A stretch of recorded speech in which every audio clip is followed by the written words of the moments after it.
Hey ladies and gentlemen of the internet, my name is Adrian, and today I want to talk on something that means a lot to me. This idea of doing too much. You see, growing up, I viewed success as the ability to do as much as I could, as fast as I could.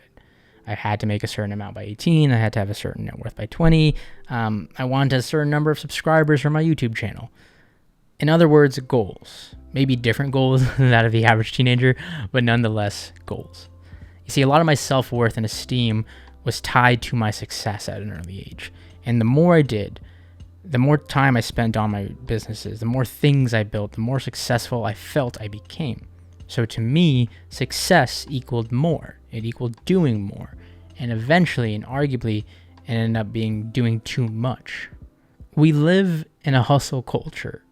Open any social media app and you'll be met with idealized lifestyles and curated views and feeds and larger than life personalities for better and, well, for worse. And look, I've played my part in this. I've been a cog in that machine. I've been a part of the problem and I've perpetuated that hustler mindset in the past. But make no mistake, I'm not saying that hustling is bad or having goals is terrible. Rather, I'm saying the approach and mindset we have to it isn't accurate nor healthy, and I'd argue not even conducive to producing real results. You see, I used to believe in some core principles and values at a younger age. I used to believe that working hard simply meant working longer. No sleep, restless nights, sacrificing personal life, 50, 60, 70-hour weeks. I used to believe that output equaled success. So doing more was being more successful by being occupied, by being busy. I used to adapt and to have this mindset of being a jack of all trades and master of none. And a lot of those views and pillars have changed for me in the time from that 11-year-old kid to, as of the making of this video, a 27-year-old adult. Having now owned, operated, and sold multiple ventures, I'd like to think I learned a couple things. Working smarter versus harder is the name of the game.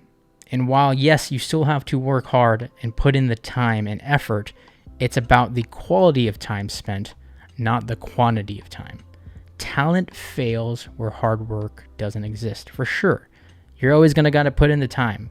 Whether you believe in Malcolm Gladwell's 10,000-hour rule or what have you, you can't skip that part of the process. But I'd argue a lot of people nowadays associate the grind with just that, just purely working hard and just putting in time. And here's the sad reality and truth. This whole idea that if you work hard, you will succeed. If you just put in the time, you will succeed.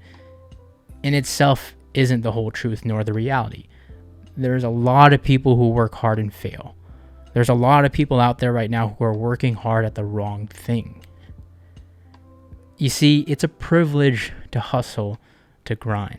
Because working hard for most people, the average people, that's just surviving. That's just doing what they do to provide for their families and to get by. Rather, what I think hustling should be viewed as is putting in the work, putting in the effort, and putting in the time to eventually figure out how you improve the quality of time spent and reduce the quantity of time spent doing things. A time to performance ratio. You see, I've also learned that output isn't true success in life. Rather, success in itself is an ever-changing definition. Just by doing more things and building more things and having more things isn't true success. Success in itself shouldn't be one definition, and it should be different for every individual. My definition should be different from your definition. And whether it's monetary or spiritual or some sort of other fulfillment, success should be ever-changing because it should be constantly shifting for you in life. I've learned that it's not necessarily about this kind of balance and doing all of these things at once, but it's more important to find your true norths, find your passions and hobbies for both work and leisure. I came from a place where I tried to do everything revolving around work. If I was gaming, that had to be content. If I was spending time with friends playing online, I had to record it for a YouTube video. You should have things in your life that just bring you fulfillment and joy that allow you to do other things in your life. It's why I argue now I have to create, whether it's through YouTube or social media or what have you, to allow me to run and operate my other businesses, just 'cause that brings me that sense of fulfillment. It's why people have things like fitness or gaming or other hobbies or spending time with their family that counteract, the day-to-days of life. I'm now focused more so in my life about the longevity of my success rather than the success itself. I found that it's not necessarily about what I've done, but how long I've been doing it that brings me the most pride in my life. I'm focused at a point where it's like not about my individual wealth, but like the generational wealth that I want to build. The bigger picture, so to speak. I recently saw a quote from what was claimed to be Shaq, but you never know on the internet. Could be paraphrased. Could have been said by somebody else entirely. But nonetheless, the sentiment rings true. If you don't make time for your wellness, then you're going to have to be forced to make time for your illness. And that goes not just for your physical health, but your mental health as well. And as someone who thought I could do it all, I could juggle multiple business, handle all these other business opportunities, investment stuff I was getting into, all while, of course, just maintaining life and friendships and personal relationships and family and being a son, a student, a boyfriend, XYZ. It's not always about being 110% all of the time. You can rather focus on doing things well and with diligence and in time and practice. It enables you to do more. And I firmly and truly believe that.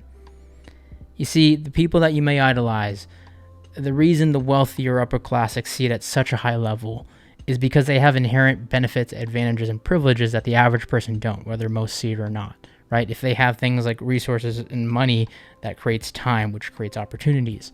And it's the reason why they have things like money managers and daycare facilities and people and assistants, and the list goes on and on and on, because that then enables them to do more elsewhere. You can argue it's an unfair advantage that they might have, but it's something that is unforeseen when most people just look at somebody and they idolize them, right? But it's important, even if you don't have any of that, to remember that you too are human and you have your limits, and you can hustle, grind, and succeed and achieve things at that level, and I'd argue at a much higher and sustainable level, because again, sustainability is the name of the game, if you simply avoid, as I like to say, doing too much. And with that, ladies and gentlemen, as always, thanks for watching. Much wealth, health, and success in your own journey, and I'll catch you in the next one.